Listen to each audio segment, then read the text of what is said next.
Sim ou não?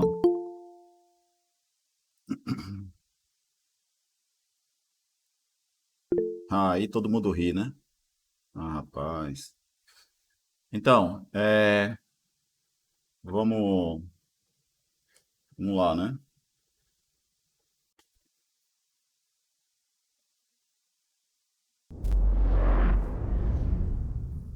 Deixa eu tirar um pouco.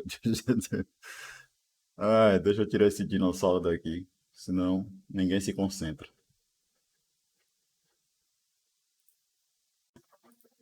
Pronto, voltei. Tá tudo normal aqui. Peraí, deixa eu ligar a iluminação que eu esqueci.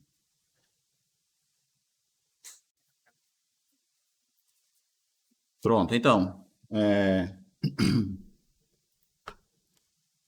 Na aula passada a gente estava vendo aí os números os números racionais e a gente parou nas operações, não foi? Então a gente viu aí como que é definida a soma e a multiplicação de números racionais, e aí seguem propriedades e tal, beleza? E aí deixa eu ver se tinha alguma coisa aqui para destacar. Eu já tinha comentado, né, sobre lei do cancelamento, sim ou não? Se eu tiver o mesmo número racional somado dos dois lados de uma equação, a gente pode cancelar esse cara. Se eu tiver o mesmo número racional multiplicando os dois lados de uma equação, a gente pode eliminar ele também, né? Certo? O inverso aditivo a gente vai denotar por menos R, o inverso multiplicativo por R elevado a menos 1. Beleza? Aqui está a definição do que é a subtração de números racionais, aí tem essas propriedades. Tranquilo? Acho que a gente já tinha visto tudo isso, né? Então vamos aqui ao que mais. A gente já tinha visto também a relação de ordem, não foi? Nos racionais? Já, já. Já, então vamos seguir aqui. Seguir. Tricotomia eu já tinha comentado, né? Que ela também vale nos racionais. Essa daqui é a forma, esse teorema, né? Estabelece a forma como a gente vai enxergar os inteiros dentro dos racionais. Também já tinha comentado sobre isso, eu acho. Aqui como que é definida a divisão entre números racionais. Eu tinha comentado isso já? Tinha sim. Pronto. É porque eu não revi o finalzinho da aula de ontem para ver onde eu tinha parado exatamente. Por isso que eu estou perguntando, certo? Bom, enfim, aí existe uma série de coisas, né? Ó, uma coisa interessante aqui nos racionais é essa aqui, ó. Se você pegar quaisquer dois números racionais em que um é menor do que o outro, entre eles existirá um número racional também. Veja só, para quaisquer dois números racionais, entre eles existe um número racional, certo? Esse númerozinho que está aqui no meio, ó, é o que a gente chama de média aritmética entre R e S, tá certo? Aqui é jogo de sinal, né? Ó, positivo com positivo dá positivo, positivo com negativo dá negativo, negativo com negativo dá positivo. Se o número racional é positivo, o inverso também é positivo. E se o produto entre dois números racionais é igual a zero, com certeza um deles tem que ser zero também. Beleza? Essas são as propriedades aí. Nesse teorema aqui, ó, que fala que R, que o conjunto Q não é bem ordenado, não ser bem ordenado aqui significa dizer que. Sabe aquela propriedade? Espero que você melhore logo. Sabe. Oxe. Sabe aquela propriedade de todo subconjunto não vazio de números naturais possuir um menor elemento? Que era o princípio de boa ordenação? Lembra que eu mencionei isso? E tem uma versão, inclusive, nos inteiros, que todo subconjunto não vazio limitado inferiormente possui menor elemento? Lembra desses resultados? Sim ou não?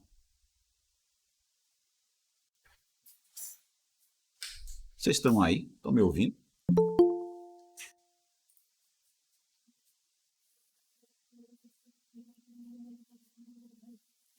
Pronto. Qual é o resultado? Você deve repetir?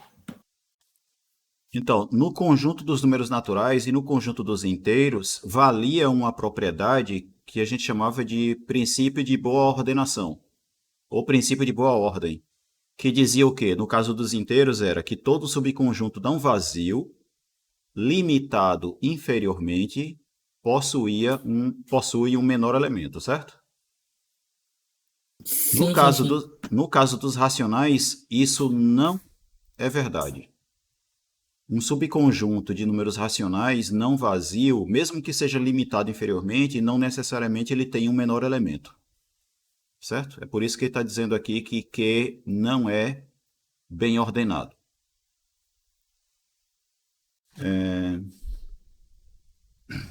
Aqui tem uma definição que é uma coisa abstrata, que vocês vão ver depois também na disciplina de álgebra, talvez na disciplina de teoria dos números também, que é a definição do que é um corpo. Um corpo, o que é um corpo? Um corpo não é um bicho que tem uma cabeça, dois braços e duas pernas e tronco, não, viu? Aqui. Um corpo é um conjunto em que nele você tem duas operações, uma que você chama de soma e outra que você chama de produto, ou adição e multiplicação. E aí você tem que essas duas operações elas são associativas. As duas operações têm elemento neutro. As duas operações possuem inverso. No caso, uma vai ter inverso aditivo e a outra inverso multiplicativo, certo? Ou ter elemento simétrico e elemento inverso. As duas operações são comutativas. A multiplicação ela é distributiva em relação à adição, tá certo? Ok. E essas operações são compatíveis com a relação de ordem que existe também nesse conjunto, certo? O conjunto ele também tem que ter uma relação de ordem. E essa compatibilidade é aquela que a gente já viu de, por exemplo, se você tem um número racional que é menor ou igual a outro, se você multiplicar os dois lados por um cara positivo, a desigualdade se mantém, ou se você somar uma mesma coisa dos dois lados, a desigualdade se mantém, certo? Isso é a compatibilidade das operações com a relação de ordem, tá certo? Tá certo. E daí o que que acontece? Ó? Em qualquer conjunto que tenha duas operações e que tenha todas essas propriedades aqui, você vai chamar esse conjunto de um corpo.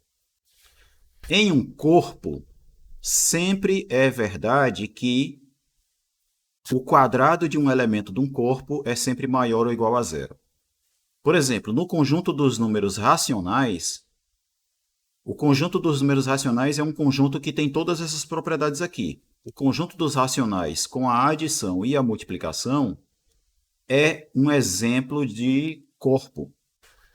Beleza?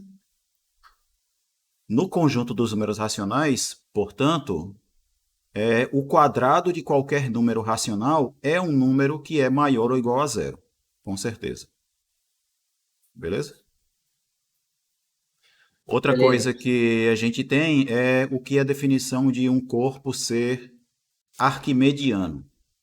O que significa um corpo ser arquimediano? Significa dizer que para quaisquer dois elementos que você pegar no corpo, se um deles, se o Azinho for positivo, isso não está escrito aqui porque faltou digitar isso. Se o A for positivo, então existirá um número natural n, de modo que n vezes A vai ser maior do que o B. Tá certo? Essa é a definição de ser arquimediano.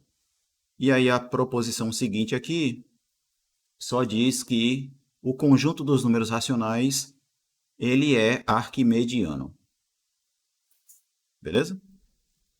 Eram essas coisas que faltava eu mencionar a respeito dos racionais. Agora a gente vai para os reais.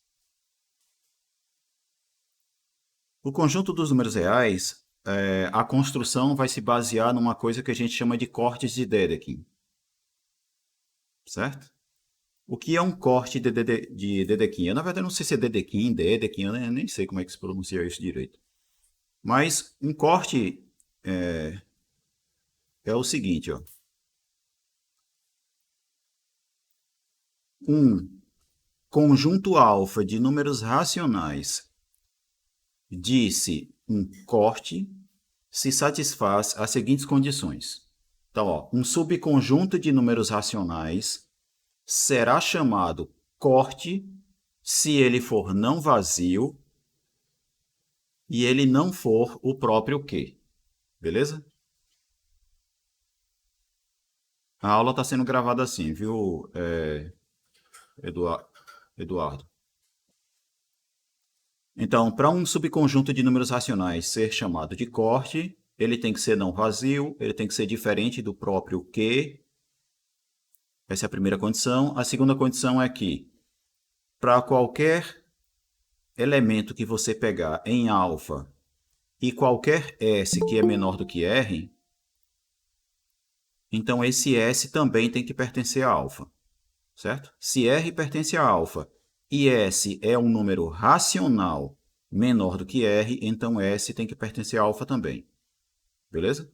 E a terceira condição é que alfa não possui menor elemento, ou em alfa não existe elemento, aliás, ele não possui maior elemento, certo? Beleza? Ele não tem elemento máximo. Tranquilo? Ok. Aí vamos ver uns exemplos aqui de cortes, porque esses cortes que a gente acabou de definir é o que a gente vai chamar de número real. Então, um número real vai ser um subconjunto de números racionais que tem essas três propriedades aí. Tá certo? Aí vamos lá, ó. Exemplos de corte. Digamos que você tem aí alfa como sendo o conjunto de todos os números racionais, tais que esse número racional é menor do que 5. Beleza? Então vejamos as propriedades aí, ó. Primeira coisa, note que alfa é diferente de vazio. Por quê? Por que alfa é diferente de vazio? Pois ele é composto de todos os numerais menores que 5. Então, para você mostrar que ele é não vazio, você dá um exemplo de elemento que está nele, né? Por 4. exemplo, o 4 ou o 3, certo? Então, note que alfa é não vazio. Alfa, ele também é diferente de quê? Por quê? Então, você tem que mostrar que existe pelo menos um número racional que não pertence a alfa, né? Qual poderia ser?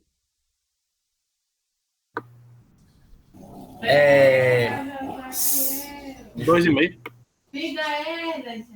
2,5 está aqui, né? 2,5 é menor do que 5. 6. 6, certo? 6 sobre 1, né? O 6, por exemplo, não pertence a alfa. O próprio 5 já não pertence a alfa, né? Porque 5 não é menor do que 5, né? Sim ou não? Sim, sim. Pronto. Agora, segunda condição. Eu vou pegar um R que pertence a alfa e um S que é menor do que R. E esse S sendo racional, certo? Então, veja só. Do fato de R pertencer a alfa, nós temos que R é menor do que 5. Beleza? Sim ou não? Sim. E como S é menor do que R, e R é menor do que 5, ó, S é menor do que R e R é menor do que 5. Isso significa o quê? Que S também vai ser menor do que 5, né?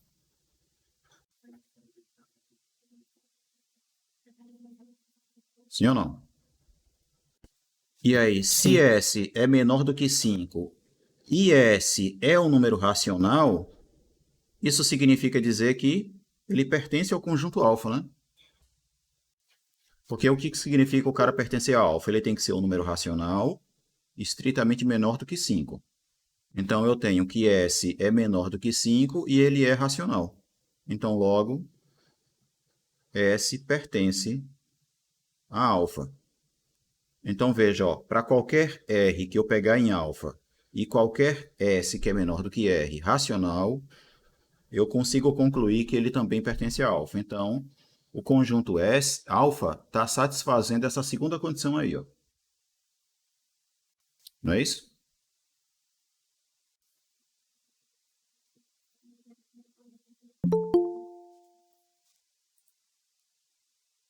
Sim, professor. Pronto. Beleza? Terceira condição. Alfa não possui elemento máximo.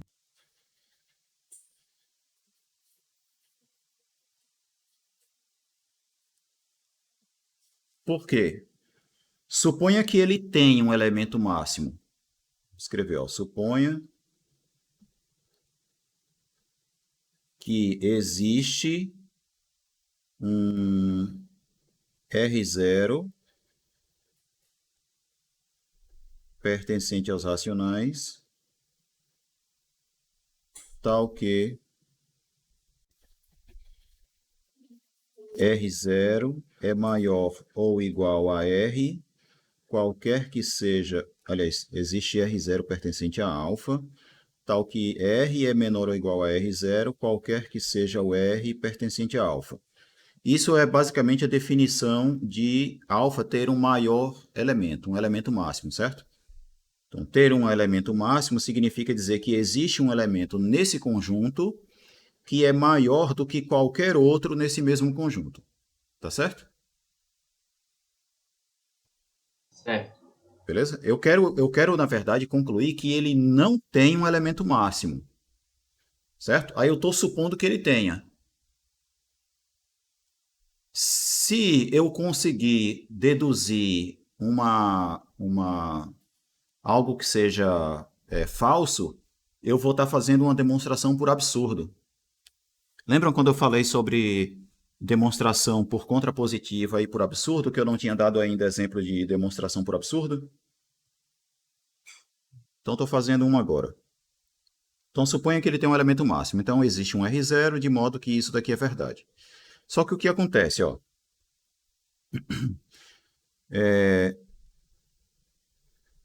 Se esse R for igual a R0, aí não tem muito o que fazer, né? Mas se o R for menor do que R0,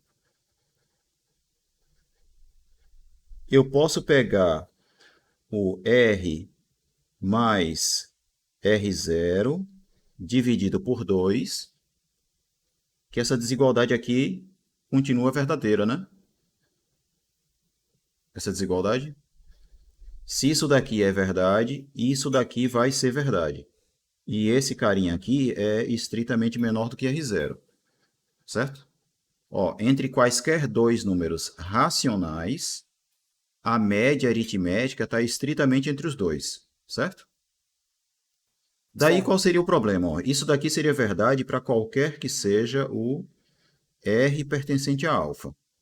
Então, o que é que essa desigualdade, essas duas desigualdades aqui, essa e essa, estão mostrando? É que para qualquer cara que eu pegar em alfa, sempre existe um carinha que é maior do que ele e que ainda é menor do que o elemento máximo, né? Certo?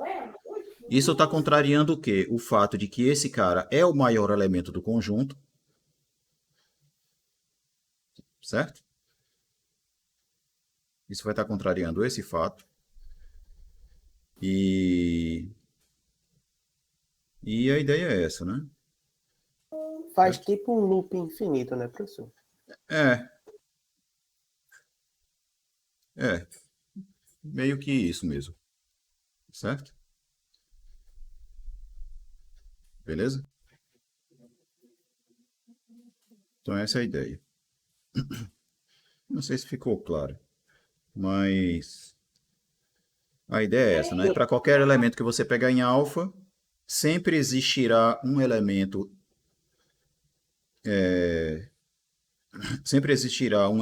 que ainda está em alfa e que é maior, né? Beleza?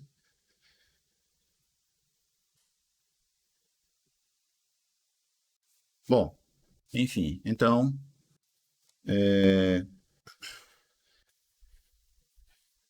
nesse caso aqui, claro, porque por isso que eu estou viajando aqui numa coisa, né?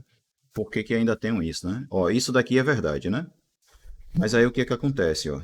É isso que eu estava esquecendo aqui, por isso que eu estava meio que viajando. Se esse R0 ele pertence a alfa, então R0 ele é menor do que 5, né?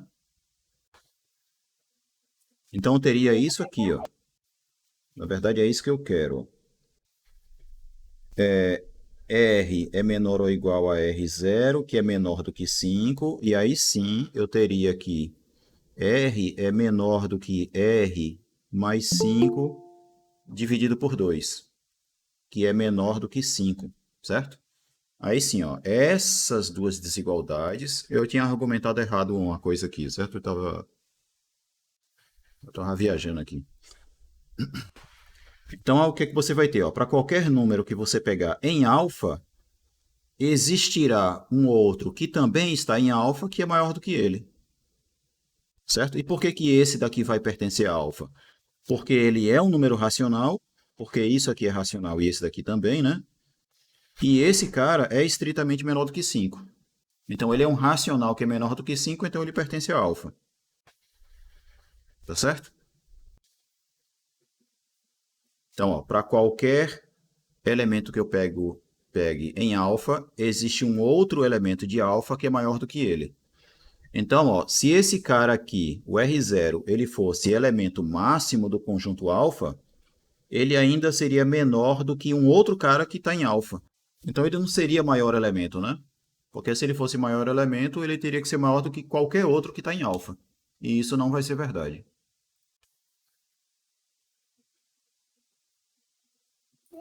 Beleza? Compreendido, professor. Pronto, acho que agora ficou um pouco mais claro, porque eu viajei aqui numa coisa que eu estava falando. Então, Mas é quase o diga. mesmo princípio que o senhor tinha falado antes. Tinha mostrado. Mas eu tinha argumentado errado, na verdade. Eu não estava argumentando Entendi. certo, não. Mas enfim, agora vamos lá. Ó. Continuando com as propriedades aqui, ó, na construção dos reais, que é o seguinte. Tem algumas proposições aqui que eu vou pular porque elas são proposições técnicas. Eu vou comentar só as principais. Como, por exemplo, essa proposição aqui. Ó. O que que esta proposição está dizendo? Ela está dizendo que para qualquer número racional R que eu escolher, o conjunto alfa definido desse modo é um corte. Beleza? Esse tipo de corte a gente vai chamar de corte racional. E a gente vai representar esses cortes por essa forma aqui, ó. Tá certo? Então, por exemplo, ó, se eu escrevo 2 asterisco, isso daqui é o conjunto de números racionais que são menores do que 2. Beleza? 3 asterisco vai ser o conjunto de números racionais que são menores do que 3. E assim por diante. Tá certo? Compreendido, né? Bom, próximas coisas aqui, ó. Tem uma proposição importante aqui, que é esse teorema, que nos diz que esse conjunto aqui, ele é um corte. E é um corte que não é do tipo racional. Ele não é um corte racional. Então vejam que existem cortes que são racionais e cortes que não são racionais. Beleza? Isso que a gente está chamando de corte é o que a gente vai chamar de número real. Então, esse teorema aqui, ó, ele está mostrando que existem números reais que não são racionais. Beleza? E essa proposição 519 está mostrando que existem cortes que são racionais, que são, ó, existem números reais, são racionais, né? Beleza? Os números reais que não são racionais é o que a gente vai chamar de irracional. Tá certo? E o conjunto dos números reais será o conjunto formado por todos aqueles que são racionais, unido com aqueles que não são racionais. Certo? Então, vamos continuar aqui, ó. Relação de ordem no conjunto de cortes. Como que a gente define a relação de ordem no conjunto de cortes? Dados dois cortes alfa e beta, certo? Eu vou chamar, ao invés de ficar chamando de corte, eu vou chamar de número real mesmo, certo? Que é assim que a gente vai chamar depois. Então, ó, dados dois números reais, a gente vai dizer que um número real alfa é menor do que o número real beta, e a gente vai escrever assim, se ocorrer isso aqui, ó. Se a diferença entre esses dois conjuntos é não vazia. Ou dito de outra forma ainda, ó, eu vou dizer que alfa é menor do que beta se existir um número racional P, tal que P pertence a beta, mas P não pertence a alfa. Exemplo,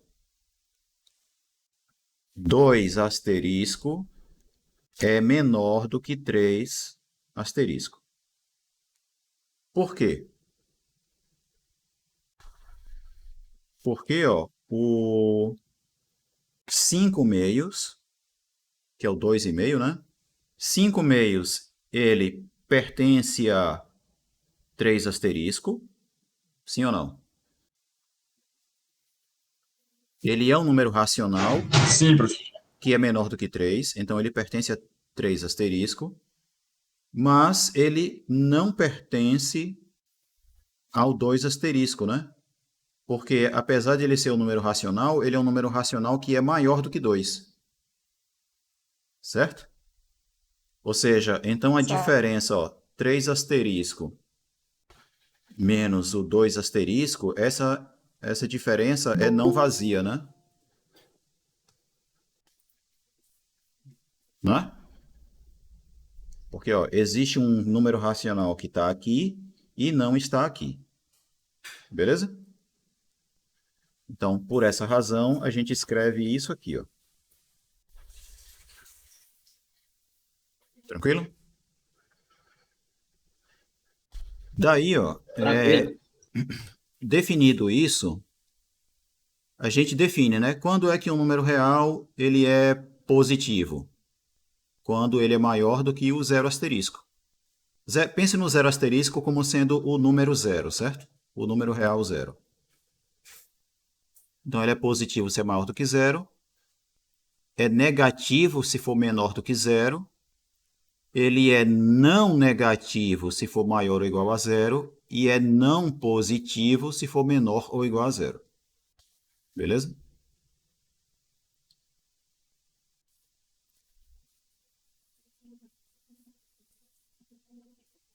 Certo? E como é que a gente define o que é o menor ou igual, ou maior ou igual? A gente define assim, ó.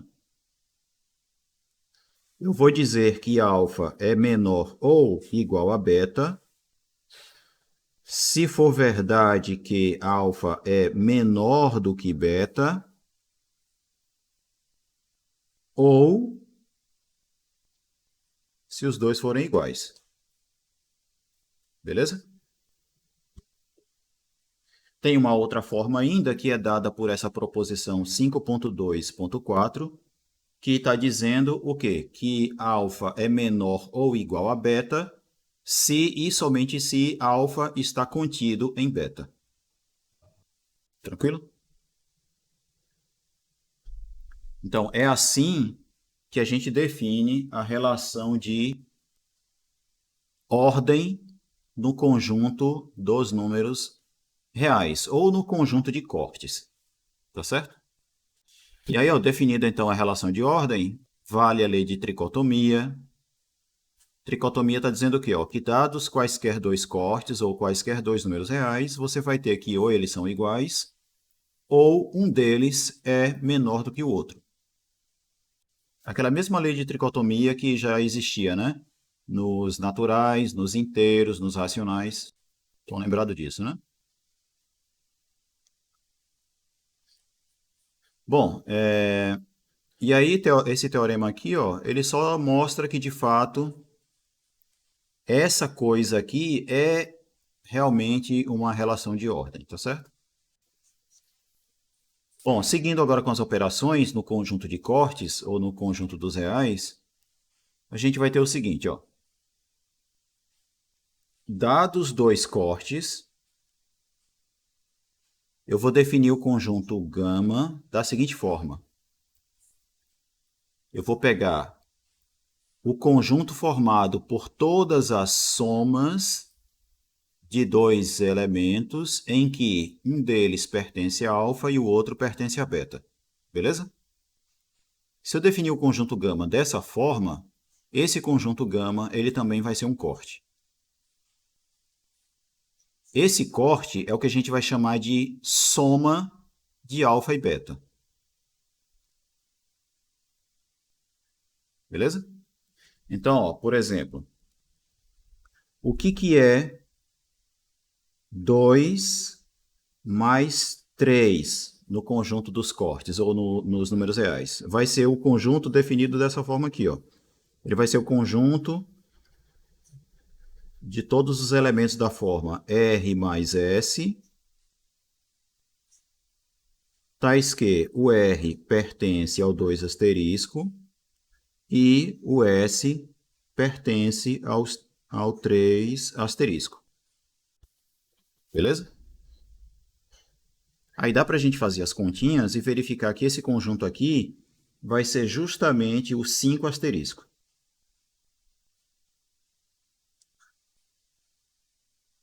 Beleza? Porque basicamente é assim, ó. Se o R pertence a 2 asterisco, isso significa dizer que R é um número menor do que 2, né? É um número racional menor do que 2. Se o S pertence a 3 asterisco, então significa dizer que S é um número racional que é menor do que 3. Beleza? Daí o que acontece, ó? R mais S vai ser menor do que R mais 2, concordam? Ou do que R, do que S, do que 2 mais S. Botar 2 certo. mais 3, mais... Certo? Ó, se eu pegar aqui e somar o S dos dois lados, eu tenho isso, né? Sim ou não? Sim, sim. E se eu somar aqui o 2 nos dois lados, eu vou ter o quê? Que 2 mais S vai ser menor do que 5, né?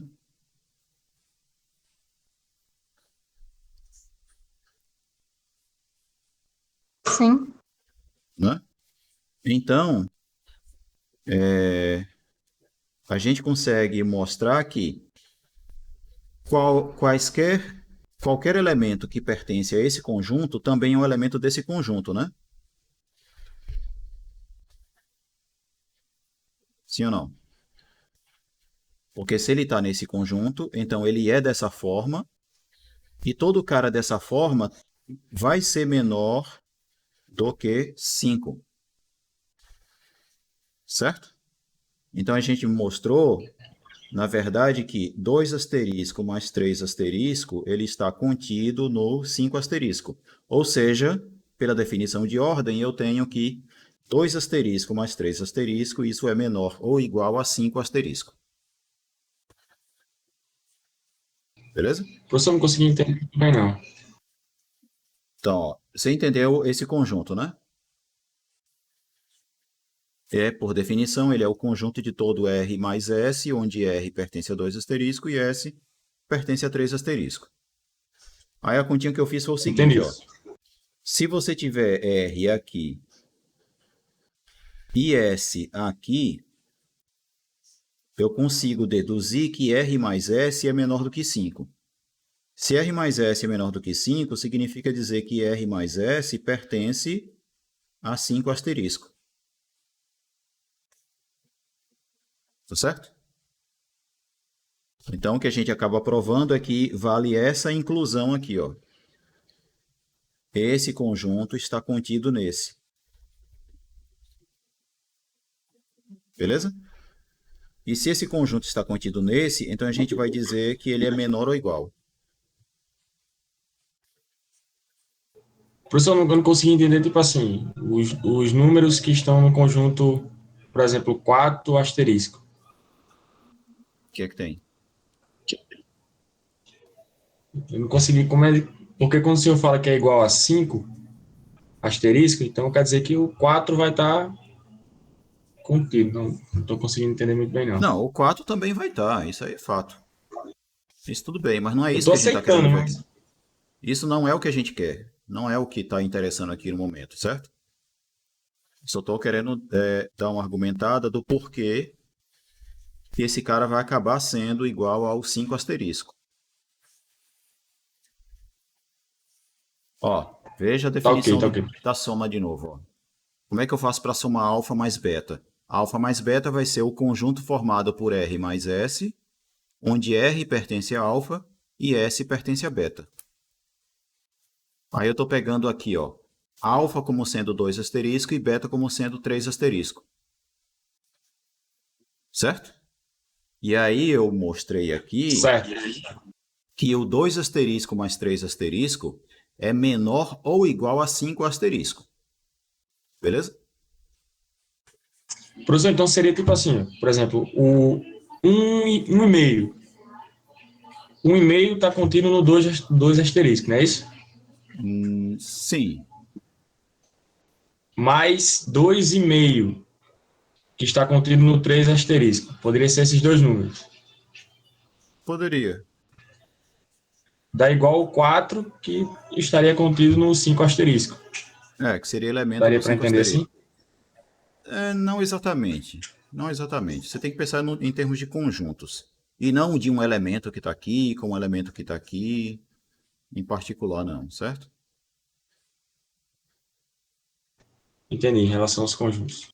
Você tem que pensar assim, ó. O que é esse conjunto? Ele é o conjunto de todas as somas de um cara que está aqui com um cara que está aqui. Todas as possíveis. Beleza? Sim, entendi. Todas as somas. Eu usei um elemento, mas seriam todos. Né? Seria todas as somas possíveis. Entre um elemento de alfa com um elemento de beta, ou um elemento de 2 asterisco e um de 3 asterisco. Compreendido? Entendi, professor. Então, por exemplo, ó, você poderia até pensar, né? Então 1 mais 4 não é igual a... Vou botar 1 mais 3,5. Ele vai estar aqui, não está? Sim, senhor. Né? Porque 1 mais 3,5 vai dar 4,5. 4,5 é menor do que 5 e é um número racional. Então ele está em 5 asterisco, né? Mas só que esse cara, ele não necessariamente é um elemento aqui, né? Por quê? Porque esse cara, ele pertence a 2 asterisco, mas esse aqui não pertence a 3 asterisco. Entendeu? Isso. É justamente isso que eu não estava conseguindo, você explicou bem. Então você tem que ter um elemento daqui com um elemento daqui. Tá certo? Bom, então a gente só mostra essa desigualdade, né? Aí depois, é claro, né? Não vai ser uma coisa tão simples assim, mas é possível mostrar a igualdade aqui. Certo? Aí tem coisinha para fazer. Beleza? Mas eu não vou fazer aqui, não. Mas, de certa forma, se a gente estivesse fazendo o início das contas para mostrar que 2 mais 3 é igual a 5. Tá certo? É meio que isso. É claro que, assim, a gente vai continuar somando números reais e multiplicando do jeito intuitivo que a gente já sabe. beleza? Que vocês sabem desde sempre aí. A gente não vai apelar para essas definições aqui não, tá certo? Como eu disse, né? Isso aqui é uma construção. O objetivo aqui é que vocês vejam que essas coisas têm uma definição formal, precisa, de como que é feito, beleza? Tudo bem, Para professor. não ficar parecendo que vem do nada. Então, o que nós temos mais aqui? Ó? Essa adição, definida desse modo aqui, ela é comutativa, ela é associativa, ela tem esse cara aqui como elemento neutro, beleza? Esta soma, ela também vai ter elemento simétrico ou oposto aditivo, que é o quê? Dado um número real alfa, existe um único outro número real beta, de modo que a soma vai dar zero. Certo? Ou pensar em termos de corte, né? Para todo corte, existe um único corte beta, que, quando somado a alfa, o resultado é o corte zero. Beleza? Aí esse único cara, que somado a alfa vai dar zero, é o que a gente chama de menos alfa. Lembram da definição de menos x para x inteiro?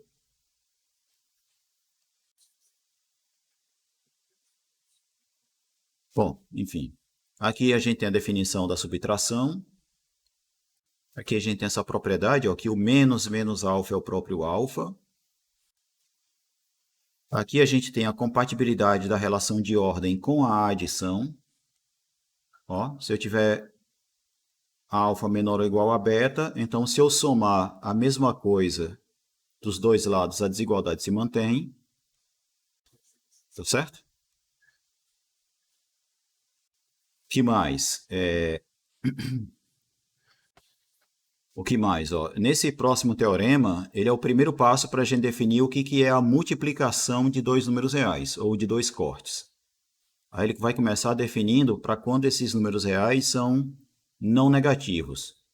Então, ó, se você tem alfa e beta maiores ou iguais a zero, a gente define esse conjunto aqui, ó, gama, definido dessa forma. Esse gama, definido desse modo aí, ele é um corte. Beleza? Tem a demonstração e tal, mas eu não botei aqui. Esse corte é o que a gente vai chamar de produto de alfa por beta, ou a multiplicação de alfa e beta. Então, ó, a multiplicação de dois cortes alfa e beta nada mais é do que esse conjunto aqui. Tá certo?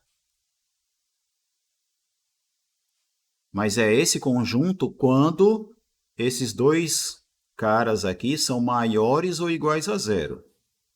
Aí como é que a gente faz para definir a multiplicação entre dois caras que não necessariamente são maiores ou iguais a zero? Aí a gente vai ter que definir outras coisas antes. Uma delas é o que é o módulo de um corte, ou o módulo de um número real. O que é o módulo de alfa aqui? Ó? Ele vai ser o próprio alfa se alfa for maior ou igual a zero, e menos alfa se alfa for menor do que zero. Definição tradicional aí de módulo. Beleza? Aí tem uma proposição que garante que se alfa é negativo, então o menos alfa vai ser positivo. Uma coisinha bem assim, normal, né? Para a gente, né? Pensar que se um cara é negativo, menos ele é positivo, né? Ou que se um cara é positivo, menos ele é negativo, né? Mas veja que isso tem que ter uma justificativa por trás disso, né? Que é a demonstração dessa proposição, que eu não coloquei aqui, certo? Nesse aqui eu não coloquei as demonstrações, porque se vocês fossem ler as demonstrações que aparecem, vocês ia dar um bolo na cabeça de vocês, viu? Ia dar mesmo. Porque enquanto as demonstrações lá das propriedades, no caso dos naturais, dos inteiros e dos racionais, ainda dá para entender um pouquinho, aqui já seria bem mais difícil de entender. Certo? Não é impossível de entender, não, mas seria bem mais difícil. Aí eu não quis nem botar aqui para não confundir a mente de ninguém. Certo? Deixa eu tirar esses alertas aqui do. Ficar fazendo barulho. Pronto. Então vamos lá, continuando. A próxima proposição, ela mostra o quê? O que ela traz? Que o módulo de um alfa qualquer é sempre maior ou igual a zero. E só é zero quando o alfa é igual a zero. Beleza? E aí vem mais uma definição, que agora sim é a definição do produto entre dois números reais quaisquer ou dois cortes. Então, dados dois cortes alfa e beta, o produto entre eles é definido dessa forma aqui, ó. O produto vai ser definido como sendo menos o produto dos módulos, no caso de um ser negativo e o outro não, certo? Aqui também, ó, eu vou definir como sendo menos o produto dos módulos, se o primeiro aqui for não negativo e o outro for negativo. E eu vou definir como sendo o produto dos módulos, caso os dois sejam negativos. Tá certo? Beleza? E quando os dois são positivos, ou quando os dois são não negativos, a definição é essa aqui. Beleza? Vocês estão no silêncio hoje, velho? O que é que foi, hein? Isso aqui tá apavorando tanto assim, é? É porque... Aqui é mais difícil de entender mesmo, né? Mas é aquela coisa que eu falei já, eu acho que desde a aula passada, né? Isso daqui não é coisa que vai ser cobrada em prova, não. Eu só estou mostrando isso a vocês para vocês saberem que esse tipo de coisa existe e que os conjuntos numéricos, eles não precisam sair do nada, não. Tá certo? Eles não são coisas O que... senhor vai disponibilizar esse material, professor, depois? Ele já está até no grupo, esse daqui. Não Certo. tá, não? Sempre tem um porquê, né? Então, isso, no caso, são as Isso. explicações do Exatamente. porquê de algum. Justamente. Porque se você parar para pensar bem, se alguém chegasse para você um dia e perguntasse assim, vem cá, por que é que 2 vezes 3 é igual a 6? Tu fazia o quê, hein? Sentava e chorava, né? Você dizia assim, caramba, bicho, eu faço matemática e eu não Lágrimas. sei. E eu não sei por que 2 vezes 3 é igual a 6. Aí você ia ter que apelar para coisinhas do tipo... 2 vezes 3 você pode pensar como sendo o número 3 somado 2 vezes, ou então o 2 somado 3 vezes. Aí alguém podia chegar e perguntar, tá, beleza, então 2 vezes 3 é igual a 6, porque 2 vezes 3 é igual a 3 mais 3, que é 6. E por que 3 mais 3 é 6? Aí você ia pegar, ó, porque 3 mais 3 é 1, 2, 3, 4, 5, 6. Você ia fazer nos dedos? Tá ligado o que eu quero dizer? A gente entendeu. Só resta a Então, lágrima. assim, é claro que você não precisa chegar e dizer assim, poxa, eu A sei. pessoa também não vai entender, né? Também, né? Exatamente, mas você precisa saber que tem uma definição formal para aquilo ali, compreendeu? Mesmo que você não lembre na hora de cor, como que é e tal, mas você sabe, eu sei que não é à toa, compreendeu? Essa é a ideia. O senhor tá certo. Se tem alguém que tem que saber isso, né? Somos nós, matemáticos. O senhor tem razão mesmo. Vocês, como professores de matemática, vocês podem até não ter, vocês não vão explicar isso para os seus alunos no ensino médio e fundamental, porque senão você vai estar descendo um porrete na cabeça dos meninos. Beleza? Ninguém vai entender nada e vai fazer o desespero da galera, né? Mas se bem que Mas aquela explicação que o senhor deu do 1 mais 1 ser igual a 2 é bem mais fácil da compreensão de alguém que não faz matemática e não tem uma mente muito forte para compreender. ali ainda é uma coisa alcançável, né, por alguém que não é da matemática, certo? Mas mesmo ali você tem que explicar um monte de coisinha, né? Função sucessora, definir como que é a soma e tal. dizer que o 1 é o sucessor do 0 e não sei o quê, para poder chegar em 1 mais 1 igual a 2. Não é isso? Tem um monte de coisinha que tem que Sim. explicar. Então, mas assim, é claro que essas são coisas que vocês vão ensinar para os alunos de vocês, mas são coisas que vocês precisam saber. Pelo menos saber que existe. Isso tem que fazer parte da formação. Compreendido? Certo, professor. Por isso que eu estou passando essas coisas para vocês aqui, mas eu não vou cobrar em prova, que é para não desesperar vocês. Certo? Porque se bater o desespero, aí também não adianta, né? Eu estar falando disso aqui. Tá certo? O senhor tranquilizou mais agora. É porque eu quero que vocês apenas tenham o prazer, entre aspas, de ficar apreciando esses conceitos e tal, mesmo que não estejam entendendo muita coisa, mas um dia vão entender. Tá certo? Beleza? Então, ó, com relação à multiplicação, a gente vai ter coisas do tipo, ó, a multiplicação ela também é comutativa, ela é associativa e ela também tem elemento neutro, que é o número 1. Certo? Então veja que coisa, né? Até o fato de alfa vezes 1 ser igual a alfa é uma coisa que você tem que provar. Mas que até então, né, vocês apenas acreditavam, né? Isso foi repetido durante a vida toda, né? Na escola. O que é que você ia duvidar? E é claro que você vai continuar não duvidando, né? Mas você vai acreditar porque existe uma prova de que isso é verdade. Tá certo? Não é mais uma questão de crença e aceitação. Bom, enfim, prosseguindo aqui, esse próximo teorema, ele mostra como é que a gente faz para definir o que é 1 sobre P, o inverso de um número, 1 sobre alfa, o que é o inverso de um número alfa. Certo? Então, ó, no caso do alfa ser positivo, esse conjunto beta definido desse modo estranho aqui, ó, ele também é um corte, né? Se alfa é um corte positivo, esse beta também é um corte. E esse corte beta é o que a gente vai chamar de alfa elevado a menos 1, que a gente pode escrever como sendo 1 sobre alfa. Tá certo? No caso de ser positivo, né? E no caso de ser negativo, a gente define ele assim, ó. Tá certo?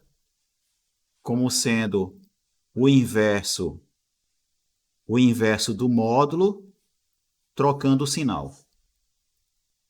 Tá certo? E por que a gente disse que esse cara vai ser o inverso do alfa? Porque, de fato, se você fizer o corte alfa vezes o corte alfa menos 1, o resultado vai dar 1. E aí o que é que esse teorema está dizendo? Ó, que qualquer corte diferente de zero, para qualquer corte diferente de zero, você vai ter que o alfa menos 1 vai ser um corte também diferente de zero, de modo que alfa vezes alfa menos 1, o resultado é 1. E esse corte alfa menos 1, ele é único para cada alfa, certo? Basicamente é assim. Para qualquer número real diferente de zero, vai existir um número real que a gente chama de x a menos 1, cujo produto vai dar 1. Beleza? Entendi. E aí, por exemplo, ó, se eu quiser resolver uma equação da forma ax igual a b, sabendo que a é diferente de zero, como é que a gente resolve essa equação? Como é que eu descubro o valor de x aqui?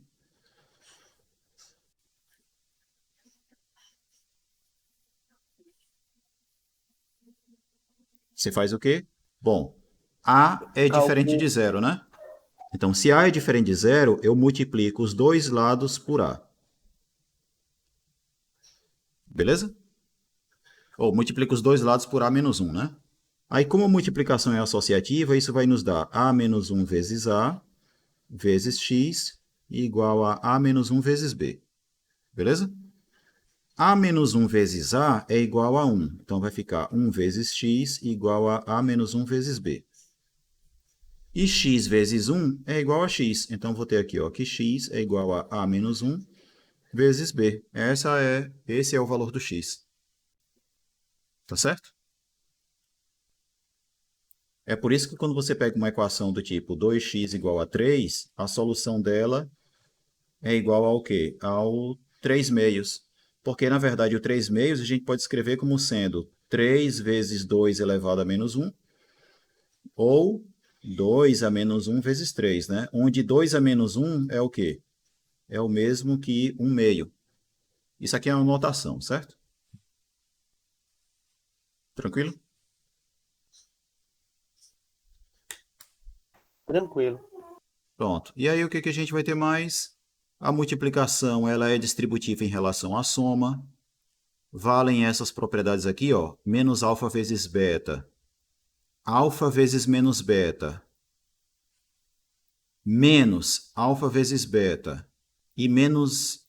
Aliás, menos não, né? Esses três caras aqui, ó, eles são iguais. E além disso, ó, menos alfa vezes menos beta é a mesma coisa que alfa vezes beta. Tá certo? É como se a gente tivesse isso aqui, ó. Menos 2 vezes menos 3 é a mesma coisa que 2 vezes 3, que é 6. Certo? Ou ainda, né? Por exemplo, outro exemplo aqui. Menos 5 vezes 6 é a mesma coisa que 5 vezes menos 6, que é a mesma coisa que menos 5 vezes 5. Isso aqui é o quê? Menos 30. Isso aqui é o quê? Menos 30. Isso aqui também vai ser menos 30. Beleza? Certo? Certo. Então, ó, isso aqui está dizendo que quando eu multiplicar dois caras em que um deles tem um sinal de menos, você faz o quê? Você pode multiplicar primeiro esses dois caras e depois colocar o sinal aqui. Ó. Compreendido? Então, veja que até uma coisinha que parece besta como essa, ela é verdade porque tem prova disso, certo? Que seria a demonstração desse teorema, né? E aí tem a compatibilidade da multiplicação com relação à relação de ordem, compatibilidade da relação de ordem com a multiplicação, que é se alfa é menor ou igual a beta, então a desigualdade ela se mantém se você multiplicar os dois lados por um cara maior ou igual a zero. Certo? E se esse cara for menor do que zero, aí não está escrito aqui, mas isso é verdade, que se alfa é menor ou igual a beta, se você multiplicar os dois lados por um cara negativo, essa desigualdade ficaria invertida. Tá certo? Outra coisa é que, para qualquer alfa que você pegar, se você multiplicar ele por zero, o resultado é zero. Beleza? Outra coisa, se você tiver dois caras quaisquer cujo produto é zero, um deles tem que ser zero. Tá certo? Esse próximo teorema, ele nos diz como é que eu faço para enxergar os racionais dentro do conjunto de cortes ou dentro do conjunto dos reais. Como é que eu faço para ver isso? Porque se você pensar bem, um corte foi definido como sendo o quê? Um corte é um conjunto de números racionais que satisfaz três condições. Beleza? Então, um conjunto de números racionais é diferente de um número racional, sim ou não?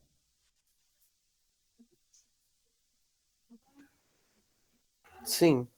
Não é? Um conjunto de pessoas é diferente de uma pessoa, né? Não é? Um conjunto de números racionais é diferente de um número racional. Então, nesse sentido, não é verdade que o conjunto dos números racionais está contido no conjunto dos números reais. Concordam? Ou pelo menos no conjunto dos cortes. Mas aí por que que a gente aprende na escola que racionais está contido nos reais? Lembra daquilo que eu já falei a respeito dos naturais e os inteiros? Número natural não é um número inteiro, mas a gente faz o quê? A gente identifica o número natural com um número inteiro, e aí, via essa identificação, a gente pensa nos naturais como se fosse um subconjunto dos inteiros. E a mesma coisa dos inteiros para os racionais. Lembram das aulas passadas? Sim, senhor. Pronto, aqui a gente faz a mesma coisa. Um número racional, ele não é um número real. Mas a gente vai identificar um número racional com um número real, como? Fazendo a identificação assim, ó. Para cada número racional R, eu vou olhar para o R asterisco. O R asterisco vai ser o número real, associado ao R. Beleza? E aí, via essa identificação dada por esse teorema aí, é que a gente vai pensar nos racionais como subconjunto dos reais. Tá certo? A próxima proposição que eu quero destacar aqui, que é bem importante, é essa. Ó. Esse teorema, na verdade. O que esse teorema está nos dizendo? Ó? Que para quaisquer dois cortes ou quaisquer dois números racionais, se um é menor do que o outro, então entre eles dois existe um número racional. Lembram que entre dois racionais sempre tem um racional, né? Sim. Aqui está dizendo mais. Entre quaisquer dois números reais vai ter um racional.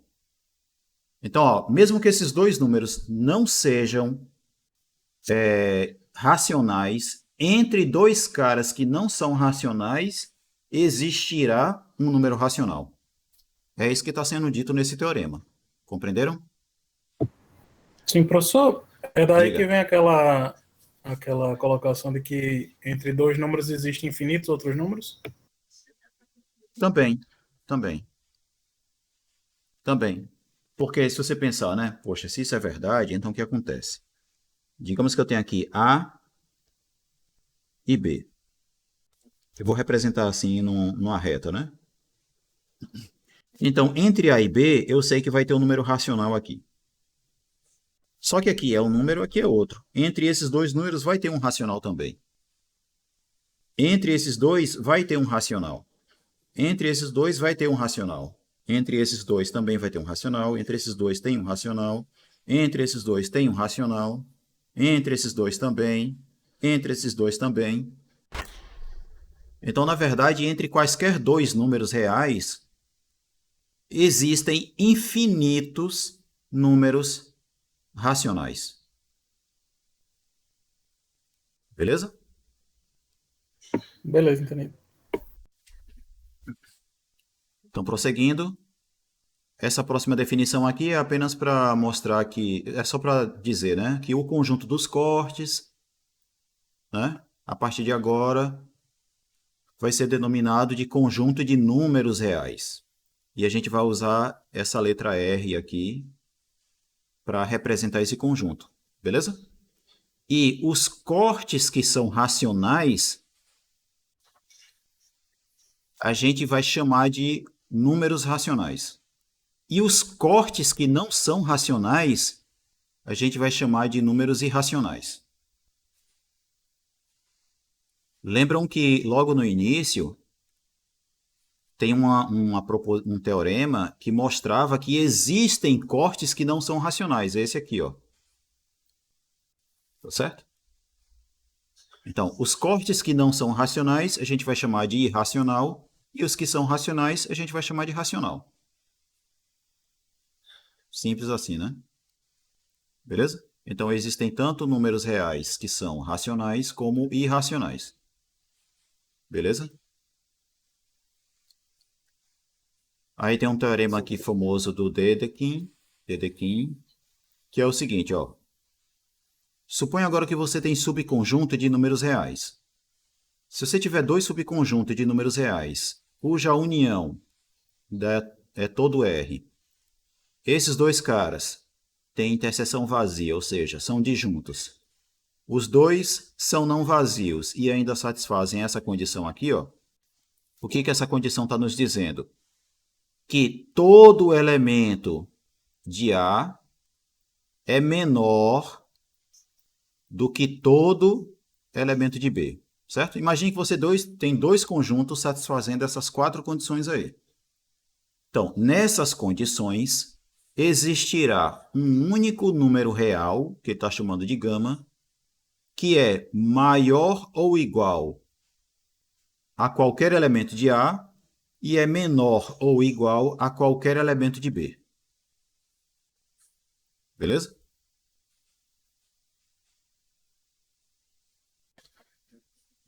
Beleza? Sim ou não? Sim. Beleza. E aí, ó, um exemplo de conjuntos, dois conjuntos que satisfazem essa condição. Ó. Pegue A como sendo o conjunto de números reais, tais que x ao quadrado é menor do que 2, e o B como sendo o conjunto de números reais, tais que 2 é menor ou igual a x ao quadrado. Eu vou botar y aqui para serem coisas diferentes, né? Pega esses dois conjuntos. Tranquilo? Esses dois conjuntos, eles vão satisfazer essas quatro condições. A união entre esses dois conjuntos vai ser todo R. Certo? Por quê? Para qualquer número real que você pegar, quando você elevar ele ao quadrado, ou esse cara vai ser menor do que 2, ou vai ser maior ou igual a 2, concordam? Sim. Então, qualquer número real vai estar aqui ou aqui. Beleza? Então, essa união vai dar R. Que mais? A interseção entre esses dois conjuntos, a interseção entre eles é vazia. Por quê? Não vai existir, porque a ideia é de que não existe nenhum número real cujo quadrado seja menor do que 2 e maior ou igual a 2 ao mesmo tempo. Né? Porque se você tivesse isso aqui, ó, se por um lado você tivesse isso menor do que 2 e por outro maior ou igual a 2, então o 2 seria menor do que o próprio 2. Isso não é verdade, né? Tranquilo? Então a interseção é vazia. Tranquilo. Além disso, os dois conjuntos são não vazios. Por quê? Porque o 1 pertence a A, né? Porque 1 ao quadrado é menor do que 2, né? Tá certo? E o 3 pertence a B, porque 3 ao quadrado é igual a 9, que é maior ou igual a 2, concorda? Então, os dois conjuntos são não vazios. E aí, já não é tão óbvio assim, que é o seguinte, se eu pegar um cara em A e um cara em B, então necessariamente isso daqui é verdade. Isso já não é tão óbvio assim. Beleza? Eu não vou fazer a conta aqui não, mas isso daqui é verdade. Todo elemento cujo quadrado é menor do que 2 é menor do que todo elemento cujo quadrado é maior ou igual a 2. Tá certo? Eu não vou fazer essa conta porque não é tão óbvio assim não. Aí para não confundir eu não vou fazer. Tranquilo? Então esses dois conjuntos são conjuntos que satisfazem as quatro hipóteses do teorema de Dedekind. Professor, Diga. sobre o exemplo passado, eu acho que dá para perceber porque se os elementos de B são y ao quadrado, tal que o resultado tem que ser maior ou igual a 2, então quer dizer que os números são a partir do 2 para adiante, não é? O quadrado, né? Elevado ao quadrado. Mas eu quero concluir... E os de x tem que ser menor. O quadrado é menor do que 2. Mas o próprio Exato. x não precisa ser menor do que 2. Hum, Quer dizer, quer dizer, o próprio x vai acabar sendo menor do que 2, né? Pode ser... Deixa eu ver aqui, o que eu ia dizer mesmo? Acho que eu ia falar era besteira. Mas, enfim. eu acho que dá para anotar. Bom, enfim. Não é uma conta óbviazinha assim não, certo? Para concluir isso. Tudo bem. Então, o que você vai ter para concluir isso aqui, né? Não é uma conta óbviazinha não. Então, o que você tem? Esses dois conjuntos A e B são conjuntos que satisfazem essas 4 condições. Então, isso significa dizer que, pelo teorema de Dedekind, né, vai existir um cara que eu vou chamar de Z, certo? Vai existir um número real Z, tal que Z ele é maior ou igual a x e menor ou igual a y para qualquer y que pertence a, para qualquer x que pertence a A e qualquer y que pertence a B. Tá certo? Tranquilo? Se isso daqui é verdade, se isso daqui é verdade, o que vai acontecer? X ao quadrado vai ser menor ou igual a z ao quadrado, certo? Por causa dessa desigualdade aqui. Tranquilo? Se você pegar x maior do que zero, por exemplo, é só pegar um x maior do que zero que pertence a A, beleza? Então você vai ter isso aqui, ó. Aí, se x é maior ou igual a zero e z é maior ou igual a x, então z é maior ou igual a zero, certo? Sim ou não? Certo. Sim. Disso a gente consegue concluir o seguinte, ó, que x ao quadrado é menor ou igual a x vezes z, né? Se eu multiplicar os dois lados aqui por x, certo? Mas se eu multiplicar os dois lados por z, eu vou chegar em quê? X vezes z menor ou igual a z ao quadrado. Então eu concluo que x ao quadrado é menor ou igual a z ao quadrado. Tá certo?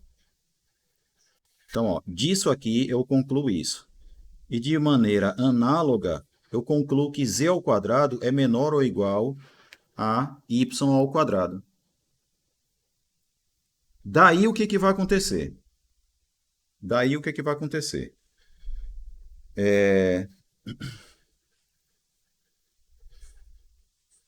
Esse z, ele vai ter que estar... Deixa eu ver aqui. Esse z está satisfazendo isso aqui, né? Está satisfazendo isso. E o número 2, ele é um cara que satisfaz isso aqui, ó. Não é? Sim ou não? Uhum. Então, só que no teorema do Dedekind, ele está dizendo o quê? Que existe um único cara que satisfaz isso. Se esse é o único cara que satisfaz isso, no final das contas a gente vai ter que o z ao quadrado é o único que vai satisfazer isso aqui. Certo? Na verdade, a gente teria isso aqui. Eu poderia pegar isso assim, para pegar assim. E aí, se esse cara aqui é único, satisfazendo essa condição, e o 2 também satisfaz essa condição, então o z ao quadrado é igual ao 2. Tá certo? Desculpa que eu não estava mostrando, né? Foi mal. Ó, se satisfaz essa condição, então tem isso. O 2, satisfazendo essa condição, ele também satisfaz isso. Não é? E aí, como esse z é único, verificando isso e, portanto, isso, e o 2 também é, então o z ao quadrado vai ter que ser igual a 2. Beleza? Essa é a ideia. E daí o que acontece? O que acontece é que o teorema do Dedekind está sendo usado aqui para garantir que a equação z ao quadrado igual a 2, ela tem uma solução. E a solução dessa equação aqui é o que a gente vai chamar de raiz quadrada de 2. Eu ia falar isso. Isso. Raiz quadrada de 2. Esse símbolo aqui, ele é um símbolo que representa o número real cujo quadrado é igual a 2. É a solução dessa equação aqui. É a solução positiva da equação, certo? Então, é como se a gente estivesse usando o teorema de Dedekind para provar que existe a raiz quadrada de 2. Aí você pode usar esse teorema também para garantir que existe a raiz quadrada de qualquer número positivo. Tá certo? E a raiz quadrada de um número positivo, ela tem que ser sempre um número positivo. Tá certo? Aí eu vou falar uma coisa que eu falei até de tarde, que foi o seguinte, ó, quando a gente pensa, por exemplo, em raiz de 9, qual é a raiz quadrada do 9? O que é que vocês me dizem? 3. 3, né? Por que não é menos 3? Porque... Menos 3 ao quadrado não é... Menos 3 ao quadrado não é 9? Hã? É. Então. Mas raízes de números negativos não estão nos complexos, não, professor? Mas veja, não é raiz de número negativo aqui, né? A raiz é do 9 ainda, né? A raiz quadrada é do 9. A pergunta é, por que a raiz quadrada do 9 não é o menos 3 também? Sim. Uhum. Porque ele precisa ser positivo? Isso, porque por definição, a raiz quadrada... E aí que tal? A raiz quadrada de um número positivo A é a solução positiva dessa equação aqui. É assim que a gente define. E aí você pensa, mas e quem garante que essa equação aqui sempre tem uma solução positiva? Você pode usar o teorema do Dedekind para provar. E não só para a raiz quadrada, mas para a raiz enésima. Você pode usar o teorema de Dedekind para provar que esta equação aqui, com A positivo, ela sempre tem uma única solução positiva. A gente está falando de solução no conjunto dos números reais, certo? No conjunto dos números reais. Tranquilo? Então, fixa isso. A raiz enésima de um número positivo é um número positivo que satisfaz a equação x elevado a n igual àquele número lá. Então, por exemplo, ó, qual é a raiz cúbica do 8?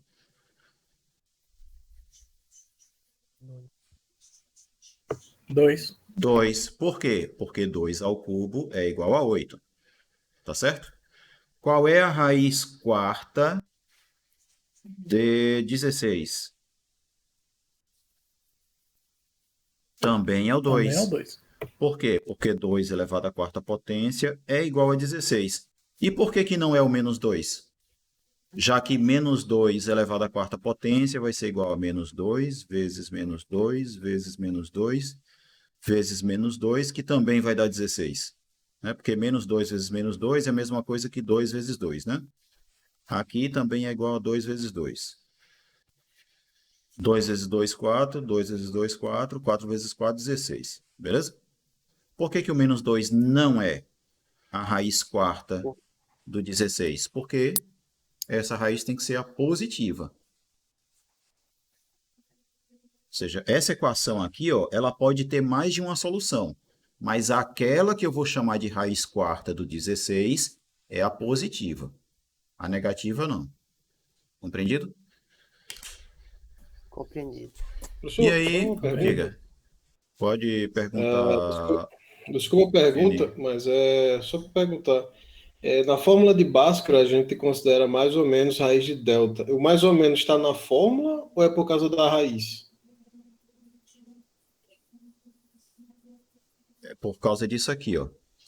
Quando a gente está no processo de dedução da fórmula de Bhaskara, chega um determinado momento que você vai fazer a raiz quadrada de alguma coisa que está elevada ao quadrado. Tá certo? Isso daqui, ó, é igual ao módulo do x. Que é diferente disso aqui, ó. Se eu tivesse a raiz quadrada do x elevado ao quadrado, isso é o próprio x.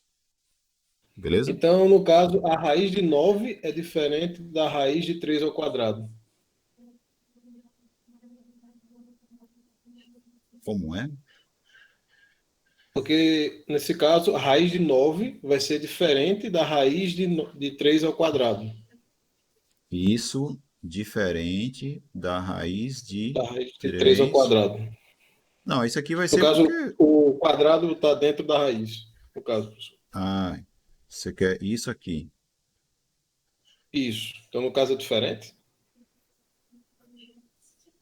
Não, porque isso daqui vai ser o módulo do 3. E módulo do 3 é o 3. Isso Certo. aqui é Então, mais igual. ou menos está na fórmula, então, porque é raiz, né? É porque o que acontece é que, por exemplo, aqui eu coloquei o 3, né? Mas eu poderia ter colocado o menos 3 também. Por quê? Porque quando eu fizer o menos 3 elevado ao quadrado primeiro, eu vou ficar com a raiz do 9. E a raiz do 9 é o 3. Compreendido? Ah, tudo bem, professor, Por isso que entendi. tem aqui, ó. Vale é isso aqui. Aí quando eu faço, ó, a raiz quadrada de menos 3 ao quadrado, isso vai ser o módulo do menos 3. E módulo de menos 3 é igual a 3. Por quê? O que é o módulo de um número? Ele vai ser igual a menos esse número se ele for negativo, né? Menos 3 não é negativo? Então, o módulo Isso. dele vai ser menos ele. Aí vai ficar menos com menos, dando mais, ó. Porque o menos menos 3 é igual a 3. Compreendeu? Entendi, professor, entendi. Obrigado. Então, ó, em geral, isso aqui é diferente, ó. Isso aqui é diferente. A raiz do x elevado ao quadrado e a raiz do quadrado do x são coisas, em geral, diferentes, certo? Esse daqui vai dar o próprio x sempre. E aqui não, aqui vai dar o módulo.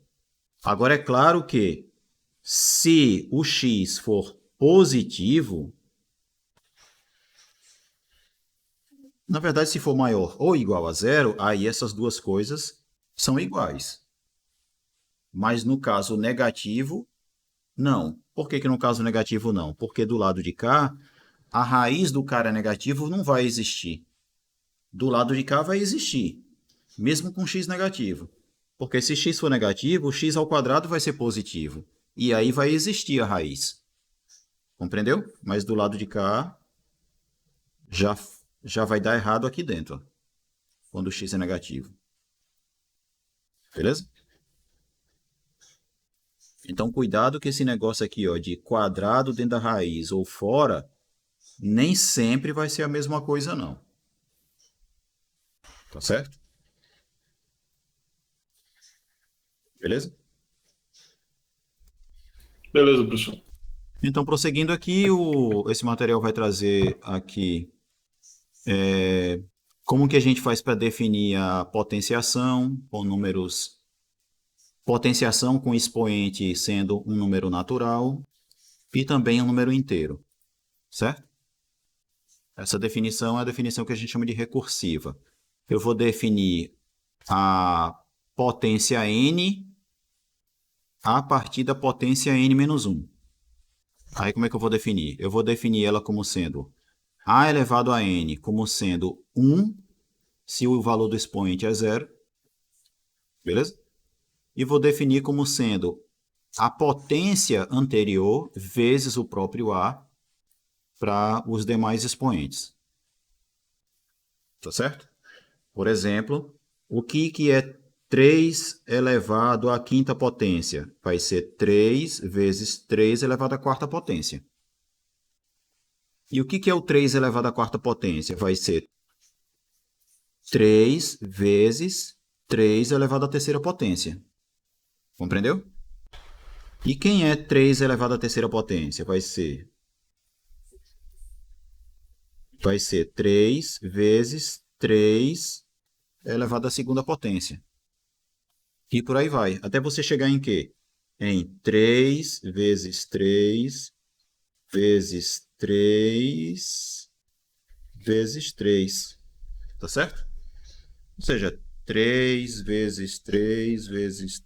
Tá faltando um aqui. Não, tá faltando um. 3 vezes 3 vezes 3 vezes 3 vezes 3. Compreendeu? Compreendi. Pronto. E quando o expoente é negativo, a gente define como sendo a enésima potência do inverso. Por exemplo, ó, se eu faço 3 vezes 3 elevado a menos 5, isso é a mesma coisa que o inverso do 3 elevado à quinta potência. O que vai nos dar o quê? 1/3 vezes 1/3 vezes 1/3 vezes 1/3 vezes 1/3. Que aí, quando a gente aplicar a definição de multiplicação entre números racionais, né, isso vai ficar, no final das contas, 1 elevado à quinta potência sobre 3 elevado à quinta potência. 1 elevado à quinta potência vai dar 1. Vai ficar assim. Tá certo? Então, sabe aquela regrinha que a gente aprende na escola de que quando o expoente é negativo, a gente inverte a base e troca o sinal do expoente? Vem daqui. Da definição, a elevado a menos n é igual a inverter a base e trocar o sinal do expoente. Isso é definição. Não é uma regrinha que alguém inventou porque que é mais fácil. Não, é definição. Tá certo? Não é macete. Beleza? Mas a gente pode provar uma coisa também que é interessante, que é o seguinte. Esse cara, ele também é igual a isso aqui, ó. A você fazer a enésima potência do A e depois você inverter o resultado. É a mesma coisa. Certo? Só que aqui é definição e a igualdade entre esses dois aqui é uma coisa que a gente prova. Tá certo? Então, prosseguindo aqui, ó, a gente vai ter algumas regras de potenciação aí, que é, ó, potência de um produto é igual a produto das potências. Beleza? Então, exemplo, 2 vezes 3 ao quadrado é a mesma coisa de 2 ao quadrado vezes 3 ao quadrado. Tranquilo? Que mais? Produto de potências com mesma base. O que é que você faz?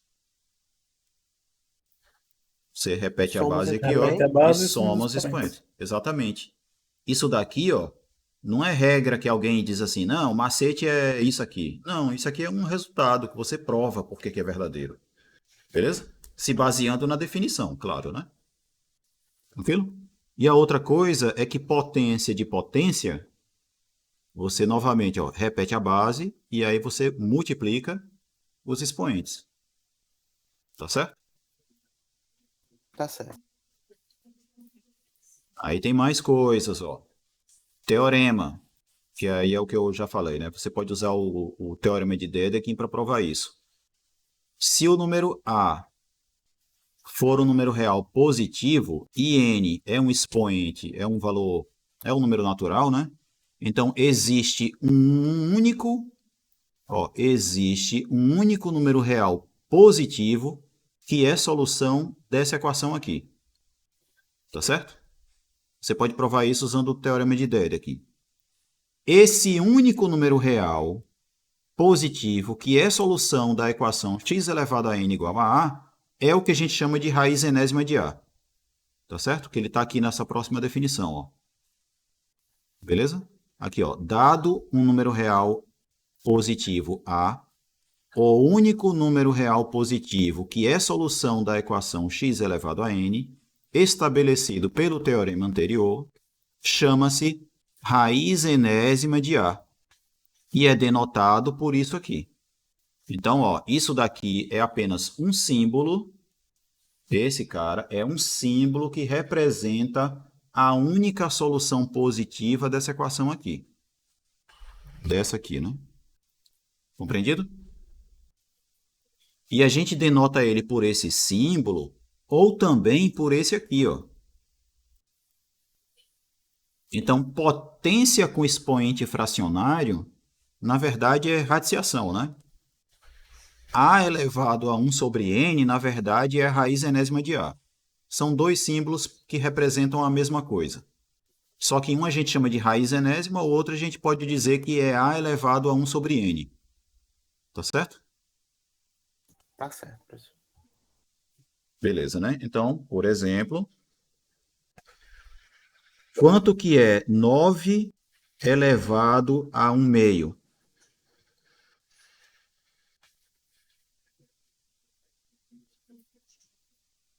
Três. Quanto?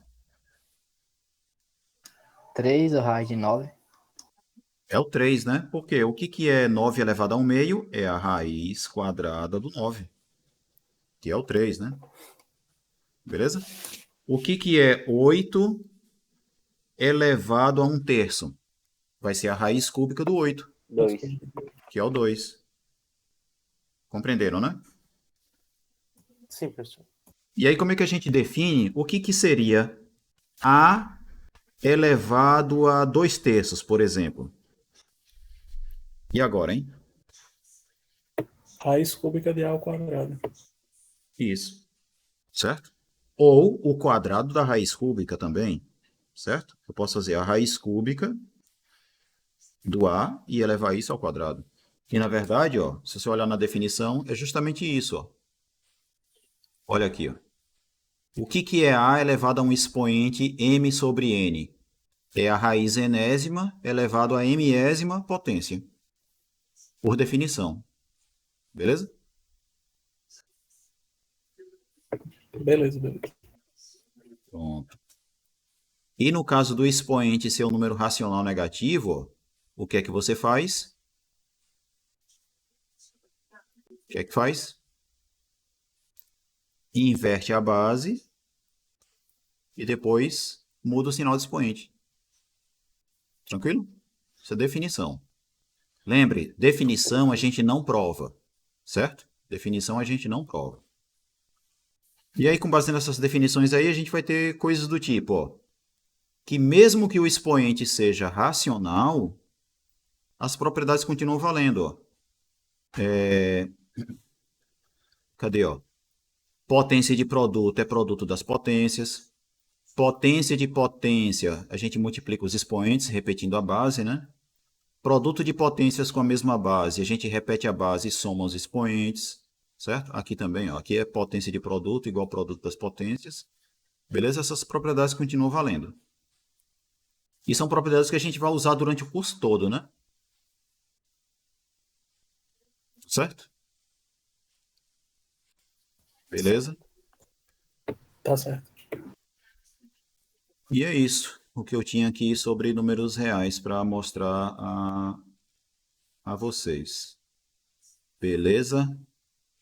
Eu tinha dito que eu falaria sobre funções ainda hoje, né? Mas eu acho que é melhor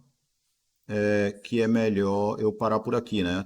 Até porque já acabou o tempo, né? Já é 8h25. Tá certo? E se bem que mesmo que tivesse tempo, seria melhor não começar hoje mesmo, né? Porque ia misturar duas coisas diferentes aí na aula de hoje e ia ficar meio ruim. Na sexta-feira, a gente fala só sobre funções, o máximo de coisas que a gente puder fazer sobre funções, certo? E aí, como na sexta-feira, então, a gente não vai fazer aula de exercícios, aí a gente pode marcar um encontro extra só para ficar resolvendo exercício, certo? Certo. Beleza? Tá ótimo. Mas sexta-feira a gente vai falar só sobre funções, tudo que for possível. Tá certo? Tranquilo? Certíssimo. Então, sendo assim, acho que eu posso encerrar a aula hoje. Certo? Desejo a vocês aí uma boa noite. Até sexta-feira. Boa A gente noite. vai falar sobre funções. Boa noite, professor. Boa noite. Tchau. Boa noite. Tchau para vocês. Boa noite.